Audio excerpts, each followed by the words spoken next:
My dear friends, നമുക്ക് നല്ലൊരു പീര വെക്കാം. എന്താ കണ്ടാന്ന് അറിയണ്ടേ? നല്ല നെത്തൽ മീനില്ലേ? ഓരോ നാട്ടിലും ഓരോ പേരാ പറയും. ഞങ്ങളിതിന് നെത്തൽ എന്ന് പറയും, ചിലരതിന് ഒഴുക എന്ന് പറയും. എന്താ അതൊന്ന് പീര വെക്കാം.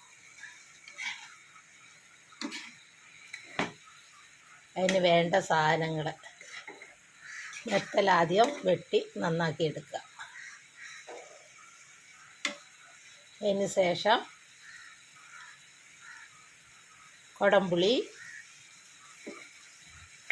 ഉള്ളി, പച്ചമുളക്, ഇഞ്ചി, കരിയാപ്പില, മഞ്ഞൾപ്പൊടി, ഉലുവാപ്പൊടി, മുളക് പൊടി, പച്ചമുളക് എല്ലാം കൂടെ ചേർത്ത് യോജിപ്പിക്കുക. തേങ്ങയെല്ലാം കൂടെ ചേർത്ത് യോജിപ്പിച്ചിട്ട് ഇതുപോലെ അടുപ്പിലേക്ക് വെച്ച് കൊടുക്കുക.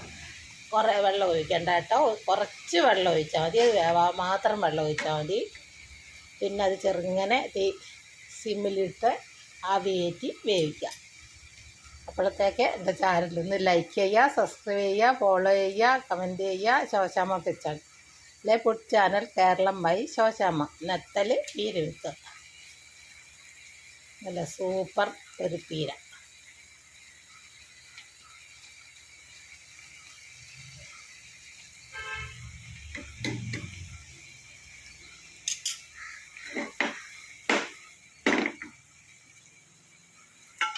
അതൊന്നും കൂടെ മൂടി വെച്ചെടുക്കും. വേണ്ട,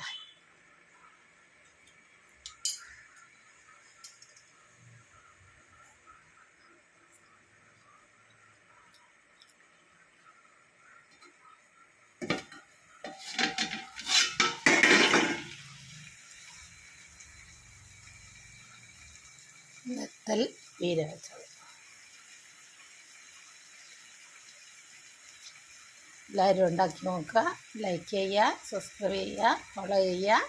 ശോശാമ്മ കിച്ചൺ.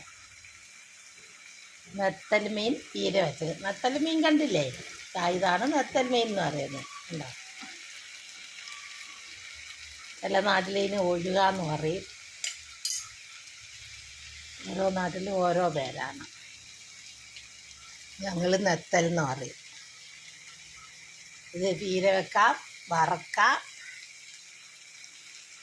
അച്ചാറിടാം. ഞാൻ അച്ചാറിട്ടൊക്കെ ഇട്ടിട്ടുണ്ടല്ലായിരുന്നു വീഡിയോയിൽ. എല്ലാവരും ഒന്ന് നോക്കി നോക്കേ, ഇപ്പോൾ കാണാമല്ലോ. ഉണ്ടാക്കി നോക്കണം കേട്ടോ. നല്ല സൂപ്പർ ഒരു പീര.